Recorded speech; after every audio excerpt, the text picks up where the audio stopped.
શાંતિ 26/5/2026 આજના મીઠા બાબાના મધુર મહાવાક્ય. મીઠા બાળકો, સદા આ ખુશીમાં રહો કે સ્વયં ભગવાન અમને ટીચર બનાવીને ભણાવે છે. અમે એમનાથી રાજયોગ શીખી રહ્યા છીએ, પ્રજા યોગ નહીં.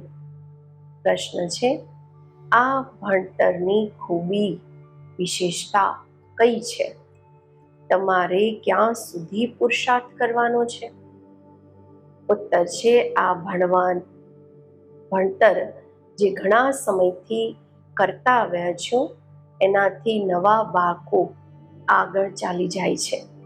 આ પણ ખૂબી છે જે બાબા કહે છે, 3 મહિનાવાળા પણ તીખી બુદ્ધિવાળા તીવ્ર પુરુષાર્થથી નવા બાળકો જૂનાઓથી પણ આગળ જઈ શકે છે.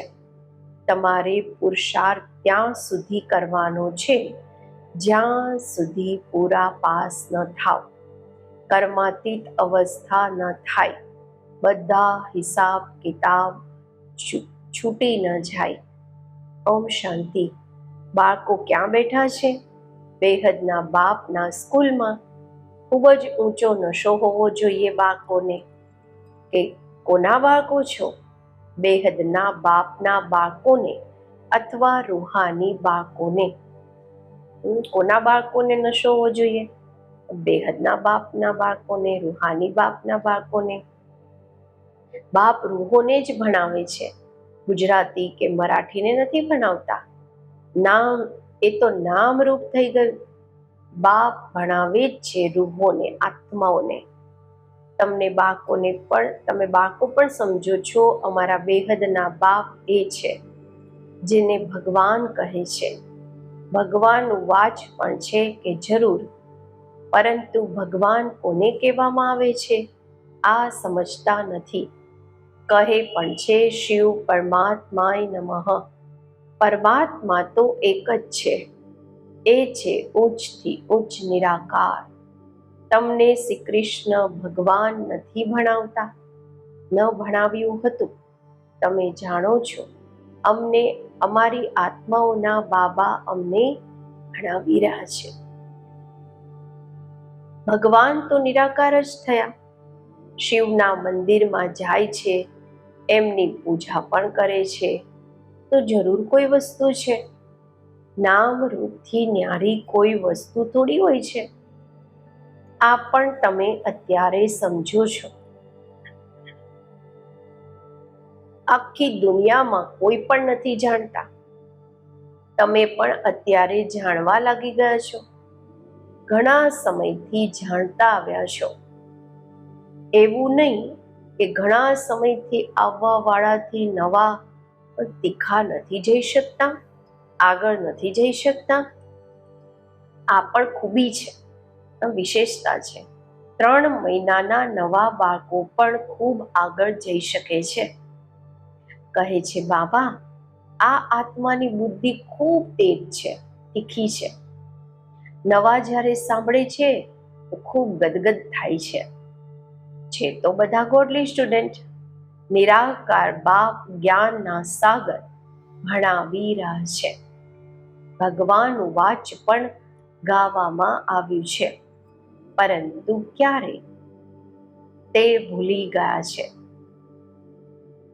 અત્યારે તમે બાળકો જાણો છો, એવા પણ કોઈ હોય છે જેમના બાપ ટીચર હોય છે, પરંતુ તે માત્ર એક જ સબ્જેક્ટ, એક જ વિષય ભણાવશે. બીજો વિષય માટે તો બીજા ટીચર ભણાવશે. અહીંયા તો બાપ બધા બાળકોના ટીચર છે. આ વન્ડરફુલ વાત છે. ઢેર બાળકો છે જેને નિશ્ચય છે કે શિવ બાબા અમને ભણાવે છે. શ્રી કૃષ્ણને બાબા નથી કહી શકતા. શ્રી કૃષ્ણને એવા ટીચર ગુરુ પણ નથી સમજતા. આ તો પ્રેક્ટિકલ ભણાવી રહ્યા છે. તમે અલગ અલગ પ્રકારના સ્ટુડન્ટ્સ બેઠા છો. બાબા ટીચર ભણાવે છે. જ્યાં સુધી તમે પાસ થઈ જાઓ, કર્માતીત અવસ્થાને પામી લો, ત્યાં સુધી પુરુષાર્થ કરવાનો છે. કર્મોનો હિસાબ કિતાબથી છૂટવાનું છે. તમને અંદરમાં ખૂબ ખુશી હોવી જોઈએ. બાબા અમને એવી દુનિયામાં લઈ જાય છે. બીજા કોઈ એવા સ્કૂલ હોતા નથી જે બાળકો બેઠા હોય અને સમજે કે પરમધામ નિવાસી બાબા આવીને અમને ભણાવશે. અત્યારે તમે અહીંયા બેઠા છો તો સમજો છો કે અમારા બેહદના બાબા અમને ભણાવવા માટે આવ્યા છે. તો અંદરમાં ખૂબ ખુશી હોવી જોઈએ. બાબા અમને રાજયોગ શીખવી રહ્યા છે. આ પ્રજાયોગ નથી, આ છે રાજયોગ. આ યાદથી જ તમને બાળકોને ખુશીનો પારો ચઢવો જોઈએ.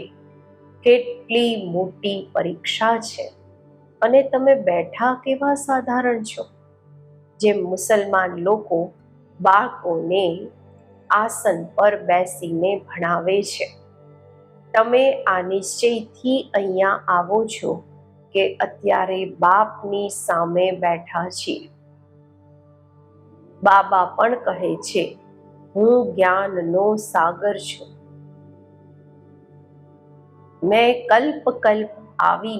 હું કલ્પ આવીને રાજયોગ શીખવું છું.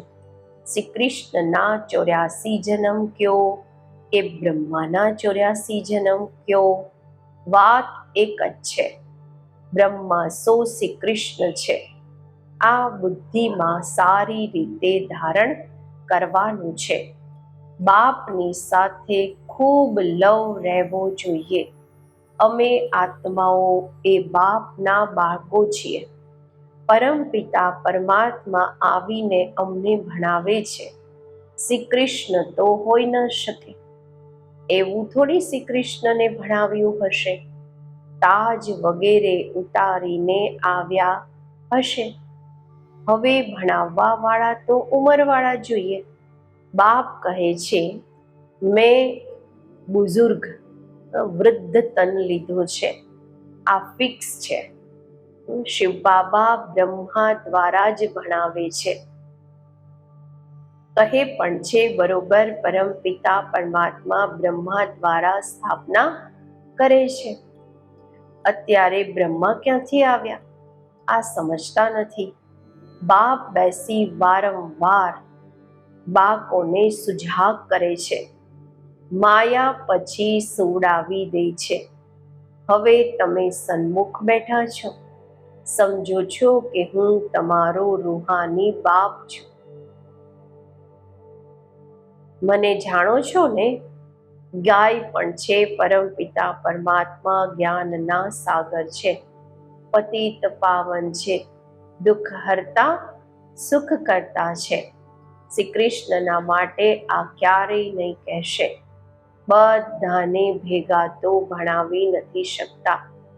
મધુબનમાં મુરલી ચાલે છે, તે પછી બધા સેન્ટર્સ પર જાય છે. તમે અત્યારે સન્મુખ છો, સામે છો. જાણો છો કલ્પ પહેલા પણ બાબાએ એવી રીતે ભણાવ્યું હતું.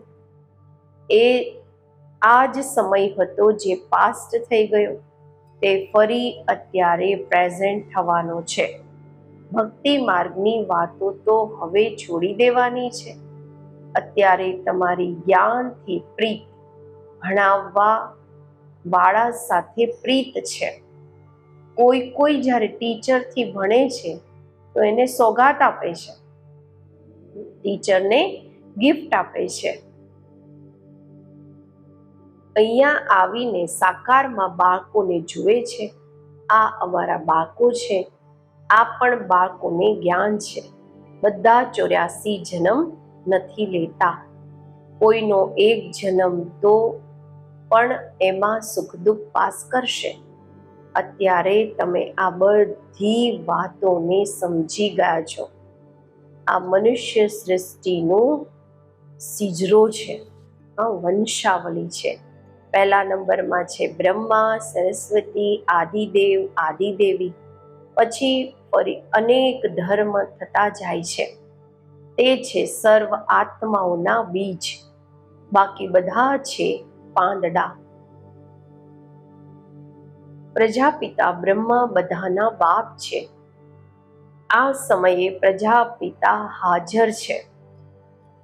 આ બેસીને શુદ્રથી કન્વર્ટ કરી બ્રાહ્મણ બનાવે છે. એવું કોઈ કરી ન શકે. બાપ જ તમને શુદ્રથી બ્રાહ્મણ બનાવી પછી દેવતા બનાવવા માટે ભણાવી રહ્યા છે. આ છે જ સહજ રાજયોગનું ભણતર. રાજા જનકે પણ સેકન્ડમાં જીવન મુક્તિ પામ્યા, અર્થાત સ્વર્ગવાસી બની ગયા. મનુષ્ય ગાતા તો રહે છે, પરંતુ છતાં પણ સમજાવી નથી શકતા. અત્યારે બાપ કહે છે, બાકો દેહી અભિમાની બનો. તમે અશરીરી આવ્યા હતા, પછી શરીર લઈને પાઠ ભજવ્યો. બરોબર 84 જન્મ લીધા છે. બાપ જે ટ્રુથ છે, સત્ય છે, તે સત્ય જ બતાવશે. રાજધાની થઈને રાજયોગ એક થોડી શીખશે. તમે બધા અત્યારે કાંટાઓથી ફૂલ બની રહ્યા છો. કાંટા અને ફૂલ કોને કહે છે, આ પણ અત્યારે તમે સમજી રહ્યા છો. આ છે જ છીછી કાંટાઓની દુનિયા. અમે 84 જન્મોનું ચક્કર લગાવી નર્કવાસી થયા છીએ. ફરીથી વર્લ્ડની હિસ્ટ્રી જ્યોગ્રાફી રિપીટ કરીશું. અમે ફરીથી જરૂર સ્વર્ગવાસી બનીશું.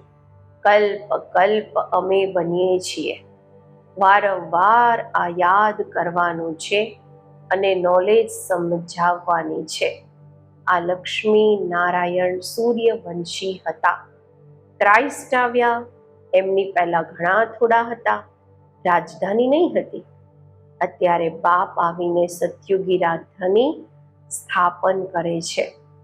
સ્થાપના થાય જ છે સંગમ પર. અત્યારે તમારી બુદ્ધિમાં છે કે આ છે સાચો સાચો કુંભનો મેળો. આત્માઓ અનેક છે, પરમાત્મા એક છે. પરમાત્મા બાપ બાળકોની પાસે આવે છે પાવન બનાવવા. આને જ સંગમ યુગનો કુંભનો મેળો કહેવામાં આવે છે. અત્યારે તમને જ્ઞાનનું ત્રીજું નેત્ર મળે છે. બાપ આવીને સ્વર્ગવાસી બનાવે છે. પછી નર્ક જૂની દુનિયાનો વિનાશ જરૂર થવો જોઈએ.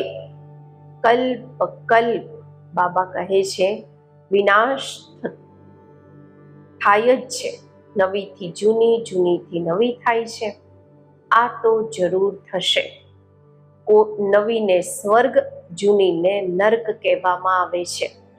અત્યારે તો કેટલા મનુષ્યોની વૃદ્ધિ થતી જાય છે. અનાજ નથી મળતું તો સમજે છે અમે ખૂબ અનાજ પેદા કરીશું, પરંતુ બાળકો કેટલા પેદા થતા રહે છે. અનાજ ક્યાંથી લાવશે? અત્યારે તમને બાળકોને આ ખાતરી છે કે આખી જૂની દુનિયા ખતમ થવાની છે. મનુષ્યોને આ જ્ઞાન સારું પણ લાગે છે, પરંતુ બુદ્ધિમાં કંઈ પણ બેસતું નથી. તમારી બુદ્ધિમાં છે નર્કના બાદ સ્વર્ગ આવશે. સતયુગના દેવી દેવતા થઈને ગયા છે. આ લક્ષ્મી નારાયણ ભારતના માલિક હતા. ચિત્ર છે. સતયુગમાં છે આદિ સનાતન દેવી દેવતા ધર્મ. અત્યારે પોતાને દેવતા ધર્મ કહેવડાવતા નથી. એના બદલે હિન્દુ કહી દે છે. બાળકો સારી રીતે જાણે છે કે અમે આ દેવી દેવતા બની રહ્યા છીએ. બાબા અમને ભણાવી રહ્યા છે આ ઓર્ગન્સ દ્વારા, આ કર્મેન્દ્રિયો દ્વારા. બાબા કહે છે નહીં તો હું તમને કેવી રીતે ભણાવું? આત્માઓને જ ભણાવે છે. કારણ કે આત્મામાં જ ખાદ એટલે કે કચરો, મેલ પડ્યો છે. અત્યારે તમને સાચા સોના બનવાનું છે. ગોલ્ડન એજથી સિલ્વર એજમાં આવ્યા, સોનાથી ચાંદીમાં આવ્યા, અર્થાત ચાંદીની ખાદ, મિલાવટ, એનો કચરો પડવાથી તમે સૂર્યવંશી બની જાઓ છો. સતયુગમાં ગોલ્ડન એજમાં હતા, પછી નીચે ઉતરો છો, પછી વૃદ્ધિ થઈ જાય છે. અત્યારે તમારી બુદ્ધિમાં છે અમે ગોલ્ડન, સિલ્વર, કોપર, આયરન, સોનું, ચાંદી, તાંબુ, લોખંડ, એમાં 84નું ચક્ર લગાવતા આવ્યા છીએ. અનેક વાર આ પાઠ ભજવ્યો છે. આ પાઠથી કોઈ પણ છૂટી નથી શકતા. તે કહે છે અમને મોક્ષ જોઈએ, પરંતુ વાસ્તવમાં તંગ તો તમને થવું જોઈએ. 84નું ચક્ર તો તમે લગાવ્યું છે. મનુષ્ય તો સમજે છે આવવું અને જવું થતું જ રહે છે, એનાથી કેમ નહીં અમે છૂટી જઈએ, પરંતુ આ તો થઈ નથી શકતું.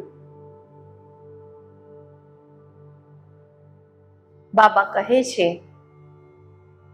ગુરુ લોકો પણ કહે છે તમે મોક્ષને પામશો, બ્રહ્મને યાદ કરો તો બ્રહ્મમાં લીન થઈ જશો. અનેક મતાંતર ભારતમાં જ છે, બીજા કોઈ ખંડમાં આટલું નથી. અનેકની અનેક મતો છે, એક ન મળે બીજા સાથે. રિદ્ધિ સિદ્ધિ પણ ખૂબ શીખે છે. કોઈ કેસર કાઢે છે, કોઈ શું કાઢે છે, આમાં મનુષ્ય ખૂબ ખુશ થાય છે. આ તો છે સ્પિરિચ્યુઅલ નોલેજ. તમે જાણો છો સ્પિરિચ્યુઅલ ફાધર છે અમારી આત્માઓના બાપ. રૂહાની બાપ રૂહો સાથે વાતો કરે છે. બાબા કહે છે સત્યનારાયણની કથા આવીને સંભળાવે છે, કે અમર કથા સંભળાવે છે, જેનાથી અમર લોકના માલિક બનાવે છે, નરથી નારાયણ બનાવે છે. પછી કોડી જેમ બાબા કહે છે કોડીની જેવા બની ગયા છે. અત્યારે તમને હીરા જેવા અનમોલ જન્મ મળ્યો છે, પછી કોળીઓની પાછળ કેમ ગુમાવો છો? આ દુનિયા જ બાકી કેટલા વર્ષ રહેશે? કેટલા લડાઈ ઝઘડા થતા રહે છે, બધું ખતમ થઈ જશે. મોત સામે ઊભું છે. પછી આટલા લાખ કરોડ કોણ બેસીને ખાશે? એમ નહીં એને સફળ કરવા જોઈએ. આ રૂહાની કોલેજ ખોલવાથી મનુષ્ય એવર હેલ્ધી, વેલ્ધી, હેપી બની જાય છે. એ પણ આ કમ્બાઇન્ડ છે, હોસ્પિટલ અને યુનિવર્સિટી. હેલ્થ, વેલ્થ, હેપીનેસ તો છે જ, બરોબર યોગથી આયુ પણ મોટી લાંબી મળે છે. કેટલા તમે હેલ્ધી બની જાઓ છો. પછી કારૂનનો ખજાનો પણ મળે છે. અલ્લાહ અવલદીનનું નાટક બતાવે છે ને, તમે જાણો છો અલ્લાહ જે આદિ સનાતન દેવી દેવતા ધર્મ સ્થાપન કરે છે એમાં ખૂબ સુખ છે. નામ જ છે સ્વર્ગ. તમે શાંતિધામના રહેવાસી હતા, પછી તમે પહેલા સુખધામમાં આવ્યા, પછી 84 જન્મ લેતા નીચે પડતા આવ્યા છો. કલ્પ હું તમને બાળકોને એવું બેસીને સમજાવું છું. તમે પોતાના જન્મોને નહીં જાણતા હતા, પણ જાણતા જ નથી. હું તમને બતાવું છું. તમે 84 જન્મ લીધા છે. આ ચોલો, આ શરીર પતિત છે. આત્મા પણ તમો પ્રધાન થઈ ગઈ છે. બાબા રાઈટ બાપ કહે છે. બાબા ક્યારેય રોંગ નથી કહેતા. તે છે જ ટ્રુથ, સત્ય. સત્યુગ છે જ વાઇસલેસ વર્લ્ડ, રાઇટિયસ દુનિયા. પછી રાવણ અનરાઇટિયસ બનાવે છે. આ છે જ જૂઠ ખંડ. ગાય પણ છે જૂઠી, માયા જૂઠી, કાયા જૂઠા, જગ સંસાર. કયો સંસાર? આ આખો જૂનો સંસાર જૂઠો છે. બાબા કહે છે સતયુગમાં સાચો સંસાર હતો. દુનિયા એક જ છે, બે દુનિયા નથી. નવી દુનિયાથી પછી જૂની દુનિયા થાય છે. સ્વયં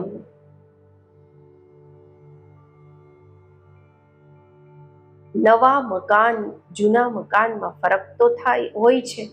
નવું બનીને તૈયાર થાય છે જો સમજે છે નવા મકાનમાં બેસી. અહીંયા પણ બાળકોના માટે નવું મકાન બનાવે છે. ઘણા બાળકો થતા જશે. તમને બાળકોને તો ખૂબ ખુશી હોવી જોઈએ.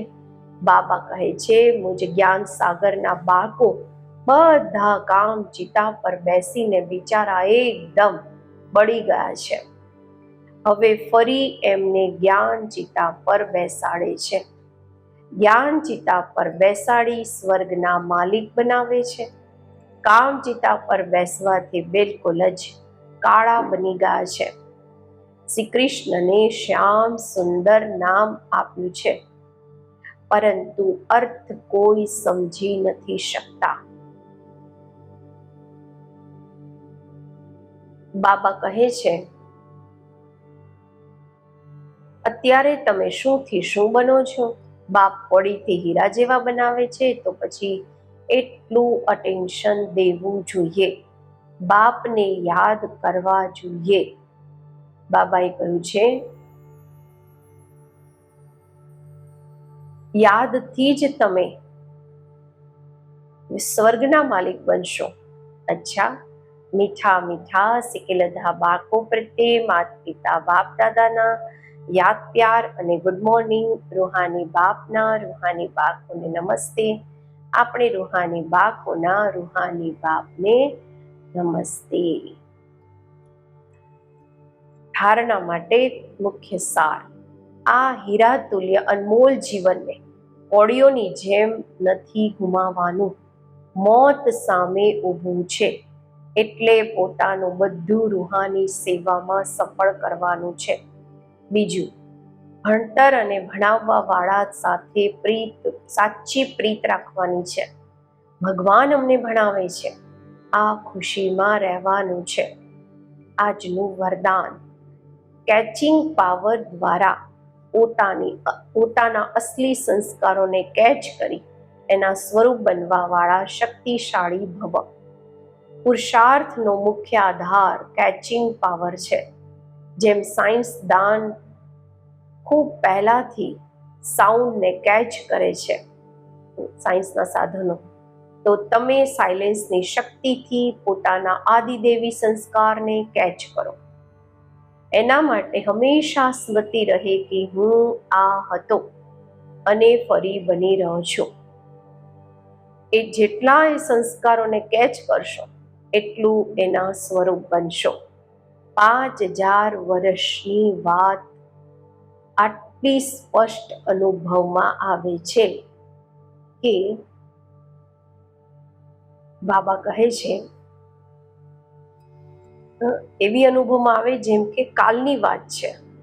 પોતાની સ્મૃતિને એટલી શ્રેષ્ઠ અને સ્પષ્ટ બનાવો ત્યારે શક્તિશાળી બનશો. સ્લોગન છે: બ્રાહ્મણ જીવનનો શ્વાસ ખુશી છે. શરીર ભલે ચાલી જાય પરંતુ ખુશી ન જાય. અવ્યક્ત ઇશારા: સદા અચલ અડોલ એકરસ સ્થિતિનો અનુભવ કરો. એક ધકથી સોદો કરવા વાળા એકના હોવાને કારણે સદા એક રસ રહે છે. બાકી જે થોડું થોડું કરીને સોદો કરે છે, એકની બદલે 2 નાવમાં પગ રાખવા વાળા છે, તે સદા કોઈ ન કોઈ ઉલઝનની હલચલમાં એક રસ નથી બનતા. એટલે સોદો કરવાનો છે તો સેકન્ડમાં કરો, દિલના ટુકડા ટુકડા નહીં કરો. ઓમ શાંતિ.